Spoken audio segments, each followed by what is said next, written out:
Good afternoon, people working on World History A, Lesson 10 or 2.10, Roman Culture and Society. Our vocabulary term for this one, let me zoom in for us. Apologize. There we go. Pontifex Maximus, or the chief priest of Rome. People we got to know for this lesson. Let's turn off this music. Cicero, Rome's greatest orator, speaker, politician, philosopher, and prose writer. And then we have a glitch. Sorry about the glitch. It's just the matrix acting up on us. Had a glitch. The timer is on for us. Let's let this reload. There we go. Let's try this again. So Pontifex Maximus is chief priest of Rome. And then my people didn't come out. Okay, let's refresh this one more time. There's technical glitches, so let's just deal with it. It's okay. Such is life. We refresh, we try again, and we move on. The Roman Empire will last from about 500 BC through about 1500 AD, about 2,000 years. Once they went from a republic to a dictatorship with Caesar, it just changed for the better or for the worse, depends who you ask. Livy is one of Rome's great writers who wrote the history of Rome. Lucretius is proclaimed that he was foolish and harmful to worship the gods. Lucretius. And Ovid retells Greek and Roman legends and myths about the history of the world in Metamorphosis. Last but not least, we have Virgil, the greatest poet. His epic poem, the Aeneid, was commissioned by Augustus to glorify Rome. Augustus and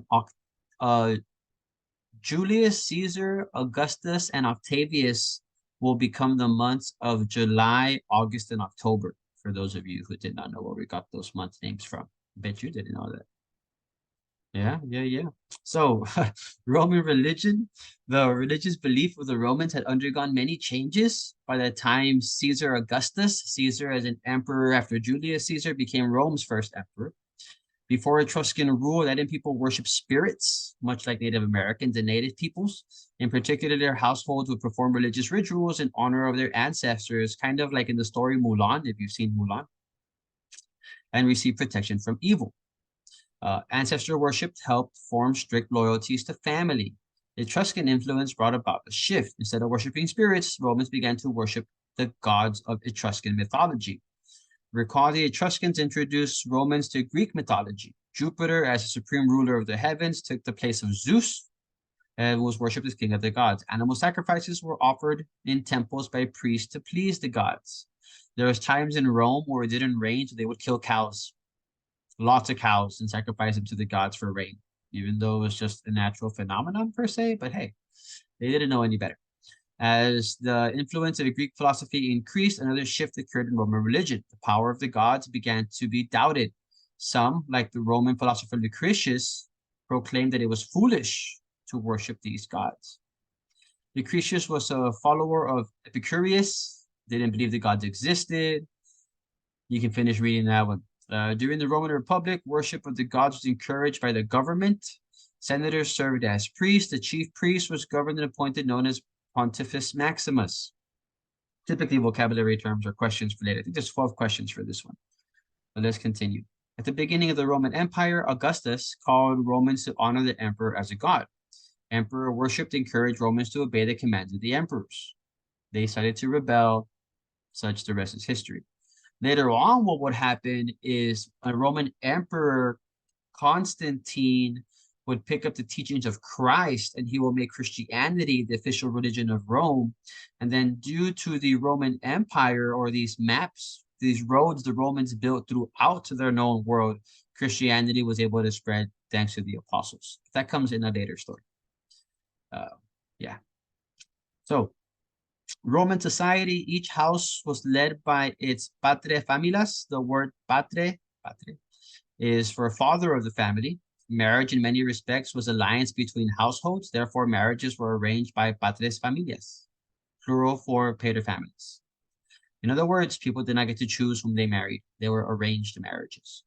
The earliest age that a girl could be married was 12. However, girls were usually married around 14. Boys were married much later, especially those of wealthier classes. So here's where we see and continue to see these age differences in marriages. It was not uncommon for a 20-year-old to marry a teenager, or for a 30-year-old to marry a teenager or a 20-year-old, right? Somewhere in their 20s. That's just unfortunately or fortunately the way it worked, but it was arranged, never like, ooh, I like her, I'll marry her. It was more like, you're going to marry this person when you grow up. Okay. Education was primarily not for everyone, mostly for the elite. Most children did not attend school. Instead, they were educated by their fathers in the evenings after work on the family farm was completed. Wealthy kids were able to go to school. I'm already running out of time, guys. Women were educated at home. Some were taught how to read and write, but many learned domestic skills, right? Sewing, cooking, and weaving. They were not allowed to vote, nor were they allowed to leave the house without the company of male relatives or servants. Kind of like the way Saudi Arabia has it with their women laws. It's just a lot stricter. Women had more rights, though. They could own property and they can divorce their husbands. There was slavery in the Roman Empire, but we did get some periods in Roman history where there are some slave wars, also known as the Servile Wars. One of the most popular was when the gladiator Spartacus would lead an army of 70,000 men to fight against the Roman Empire. And because a lot of these guys were trained warriors who fought in the Colosseum. Where's my Colosseum? It's my Colosseum. They beat the Roman army. The Colosseum was made for entertainment for Rome. They would have they would fight to the death. There were multiple Colosseums, many smaller Colosseums throughout the Roman Empire. The Colosseum would be like the Super Bowl, where the most popular people would end up fighting to the death. Conversation I had just recently about a football game in the Colosseum. Where do you think we get that from? So yay to the Romans and the Colosseums. Because of them, we have basketball arenas and football stadiums, right? Right. Okay. The economy was based on farming. Large estates known as latifundias raised cattle and produced wine and olive oil. Coins were minted in Rome throughout the Roman Empire. They were made of copper, bronze, silver, and gold. A lot of these people stashed their coins or buried them, and they're still finding them throughout Europe. Lots of money if you can find some of these coins. Latin was the language of the Romans. It was based off the Greek alphabet. Letter A looks like the Greek letter alpha. It was kind of copied, replaced, and revised. It was used throughout the empire and the Italian peninsula. Roman literature, its greatest poet was Virgil. He wrote the Aeneid, was commissioned by Augustus. Livy is another Rome's greatest writers. He wrote the histories of Rome. Cicero is the greatest orator. And then Ovid had the greatest influence on European art with his poem Metamorphoses. All right, Roman engineering and architecture, aqueducts were built to transport water from many miles away to Roman cities. It worked essentially by creating these arches. Right, here's my aqueduct. It's just an arc. Transport water from high to low using elevation and gravity. However, the pipes they would use to transport this water were made out of copper or lead, which led to lead poisoning and people going crazy because they're drinking metal, which was one of the many downfalls of Roman society. They didn't know, right? Science, not as wow as we think. However,